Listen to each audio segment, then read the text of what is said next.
Enquiry చేయించి ఒకరిద్దరికి ఉద్వాసన పలికితే ఏమవుతుందంటే అందరూ సర్దుకుంటారు అన్నది నా అభిప్రాయం. సార్ మరొక కీలకమైన అంశం సార్, ఈ నిమిషప్రియ కేసుని ఏ రకంగా చూడాలి సార్?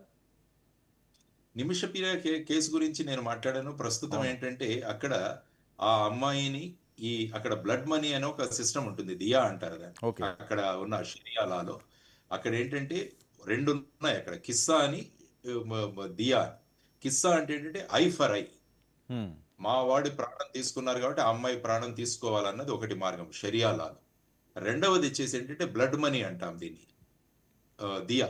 అంటే ఇప్పుడు ఏం జరుగుతుందంటే ఆ కుటుంబానికి డబ్బు ఇచ్చి వారు ఈ అమ్మాయికి మరణ శిక్ష ఉండకూడదు అన్న ఒక ప్రయత్నం జరుగుతోంది ఇప్పుడు. ఎందుకంటే భారతదేశం నుంచి కూడా ప్రయత్నాలు జరుగుతున్నాయి. అంటే భారతదేశానికి డైరెక్ట్‌గా యెమెన్‌తో మాట్లాడే ఇది లేదు కాబట్టి అక్కడ హౌతీస్ ఉన్నారు కాబట్టి మనకు ఆ విదేశాంగ నీతి అది ఒప్పుకోదు దానికి. హ్మ్. కాబట్టి ఆ దేశంతో సత్సంబంధాలు, మనకు సత్సంబంధాలు ఉన్న దేశాలతో ఆ దేశం మీద ప్రెషర్ పెడుతోంది భారత ప్రభుత్వం. ఆ విధంగా వారిని ఎలాగైనా కన్విన్స్ చేసి ఈ బ్లడ్ మనీ అన్నది ఈ దియా రూపంలో వాళ్ళ ఆ ఫ్యామిలీని కన్విన్స్ చేసి ఈవిడను మరణ శిక్ష నుంచి తప్పించండి అన్నది ఒక ప్రయత్నం జరుగుతోంది. మరణ శిక్ష నుంచి తప్పించినా కూడా ఆ తరువాత ఆమెకు ఎంత శిక్ష పడాలి అన్నది అక్కడ కోర్టులు నిర్ణయిస్తాయి. హ్మ్. కేవలం మరణ శిక్ష నుంచి ఆ అమ్మాయికి మరణ శిక్ష వద్దు అని ఆ కుటుంబం చెప్పవచ్చు గానీ, ఆ అమ్మాయి మీద ఎంత శిక్ష పడాలన్నది మళ్ళా అక్కడ కోర్టులు నిర్ణయిస్తాయి. కాబట్టి ఆ ప్రయత్నాలు జరుగుతున్నాయి. చూద్దాం ఏమవుతుందో. ఆహ్, ఆ విషయం జరుగుతుంది నిమిషప్రియ. అంటే డబ్బుతో మనిషి ప్రాణాలకు వెలకట్టలేమని చెప్పి ఎవరైతే చనిపోయారో వాళ్ళ కుటుంబం మాట్లాడుతున్నారట. అదే. అంటే ఆ కుటుంబాన్ని ఎలా కన్విన్స్ చేస్తామంటే వాళ్ళు ఫైనల్‌గా ఏంటంటే అటువంటి ప్రొవిజన్ ఉందక్కడ. హ్మ్. అటువంటి వ్యవస్థ ఉందక్కడ షరియా లా. కాబట్టి అందులో ఆ అవకాశం ఉంది.